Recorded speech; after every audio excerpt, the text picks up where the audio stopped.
There's a subject that all of us, especially those over 60, know we'll have to face one day, but that we prefer to avoid at all costs.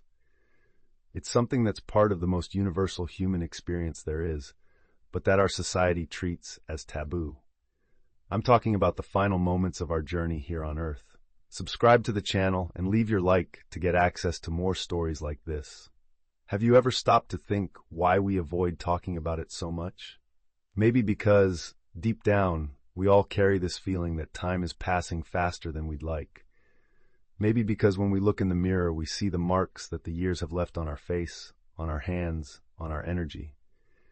But what if I told you that there's a way to approach this topic not with fear, but with wisdom? And what if there were signs, clues that the universe itself gives us to prepare with dignity and love for this transition? For decades, one of the most respected psychics in the world dedicated her life to understanding the mysteries surrounding the passage from this life to the next. Sylvia Browne, with her more than 50 years of experience helping thousands of people find peace and understanding about death, discovered fascinating patterns that repeat consistently. Sylvia wasn't just an ordinary psychic. She was a tireless researcher, someone who meticulously documented her observations over decades of work. Her findings didn't come from abstract theories, but from years of observing, talking with, and accompanying people in their final moments. What she discovered can completely change the way you see the final chapters of life. Not as something to be feared, but as a phase that has its own beauty, its own signs of wisdom, its own gifts for those who know how to recognize them.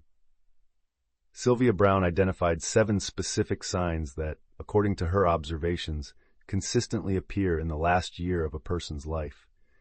They are not medical signs you would find in medicine books.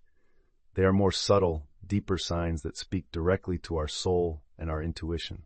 These 7 signs don't necessarily all appear at once, nor in the same order for every person. Each journey is unique. Each soul has its own rhythm. But when you know these signs, when you know what to look for, a completely new understanding opens up before you. I'm going to share each of these signs with you today, explaining not only what they are, but why they happen and how we can receive them with love and acceptance. Because knowledge, when it comes from the right place, doesn't generate fear, it generates peace. Before we continue, I need to make something very clear. What we are going to talk about today is not about creating anxiety or fear. On the contrary, it's about transforming our relationship with one of the most natural aspects of human existence. When we understand the signs that our own being gives us, when we learn to recognize the wisdom behind these changes, something magical happens. Fear turns into acceptance. Anxiety turns into gratitude. Resistance turns into a unique opportunity to live each moment with more intensity and love. Think of it this way. If you knew you had only 1 year to savor every sunset, every hug, every meaningful conversation, how would that change the way you live each day? The signs that Sylvia Browne discovered are not grim warnings. They are invitations to live with more awareness, more presence, more love. It's about honoring our journey, respecting our process, and finding beauty even in moments of transition. It's about understanding that each phase of life has its own gifts, including the final phase. The first sign that Sylvia Browne observed is something that happens during the night, when our conscious mind finally rests. People begin to experience profound changes in their sleep patterns. It's not just common insomnia, it's something different, more profound. Imagine Maria, 78 years old, who was always a heavy sleeper. Suddenly she starts waking up at 3 in the morning, every night, with a strange feeling that someone called her name. She looks around, but no one is there. The interesting thing is that she doesn't feel tired. On the contrary, she feels strangely alert, as if something important were happening. The second sign is dreams, but not ordinary dreams, vivid, intense dreams, often with people who have already passed away. John, an 82-year-old man, started dreaming every night with his wife who had passed away 5 years ago. In the dreams, she appeared young, radiant, holding out her hand to him with a smile he hadn't seen in decades. He would wake up with a feeling of inexplicable peace, as if he had really talked with her. The third sign is something that family members often notice. First, a change in the light of the eyes. It's as if a different light begins to shine from behind the person's gaze. It's not sadness, it's not tiredness, it's something almost ethereal, as if the person is starting to see beyond what our physical eyes can capture. If you are listening to this and feeling a tightness in your chest, it's completely normal. If you are thinking about a loved one who may have shown some of these signs, take a deep breath. You are not alone in this experience. It's natural that when we begin to notice these signs in someone we love, our first reaction is denial. No, this can't be happening. He's just going through a tough phase. She was always a bit different anyway. Our mind does this to protect us, to give us time to process a reality that we are not yet ready to accept. Many families that Sylvia accompanied went through exactly this. Children who insisted that their father was just depressed when he started talking about visits from deceased relatives. Wives who took their husband to the doctor repeatedly when he began to have those intense dreams, looking for a medical explanation for something that transcends medicine. And you know what Sylvia discovered? That this denial is also part of the process. It's not weakness, it's not a lack of love, it's our human way of dealing with the incomprehensible. The important thing is that, when we are ready, we can open our hearts to understand that these signs are not problems to be solved, but messages to be welcomed. Before we continue exploring the other signs that Sylvia discovered, I want to make a special request to you who are watching. If this content is touching your heart, if you feel that this information could help other people you know, please leave your like on this video and subscribe to the channel. It's not just about numbers. It's about creating a community of people who are not afraid to talk about the deeper aspects of life. It's about spreading knowledge that can bring peace and understanding to families who are going through difficult times. And in the comments, if you feel comfortable, share. Have you ever witnessed any of these signs in a loved one? What was that experience like for you? Your story might be exactly what another person needs to hear today to feel less alone. Because when we talk about these topics with love and respect, when we create safe spaces for these conversations, we are honoring not only those who are preparing to leave, but also those who stay behind and need to find ways to deal with this reality. Now that you understand the first, more subtle signs, let's explore the deeper aspects that Sylvia Browne observed. The fourth sign is something that may seem disturbing at first glance, but that carries a deep beauty when properly understood. People begin to have conversations with loved ones who have already passed away. They are not hallucinations or mental confusion. They are conscious, lucid dialogues, often in the presence of bewildered family members. Mrs. Carmen, an 85-year-old lady, began to regularly talk with her son who had died in an accident 20 years earlier. She would talk to him about specific things, give advice, laugh about shared memories. When questioned by her family, she would answer with complete clarity. He is here, talking with me. You can't see him, but I can. What Sylvia discovered is that these conversations are not products of a confused mind, but rather evidence that the person is beginning to transition between two worlds. It's as if the veil between this dimension and the next begins to get thinner, allowing the person to connect with those who have already made the transition. The fifth sign is even more touching, an intense need to resolve pending issues. It's as if an inner urgency awakens in the person, an almost compulsive need to ask for forgiveness, to express unsaid love, to heal wounded relationships. Roberto, a 74-year-old man who had fought with his brother 15 years ago over inheritance issues, woke up one day with a desperate need to make peace. He called his brother, cried, asked for forgiveness, and spent hours talking about childhood memories. 3 weeks later, Roberto passed away peacefully in his sleep. This sign reveals something profound about the wisdom of the soul. It's as if, approaching the transition, the person intuitively understands that love is the only thing that really matters.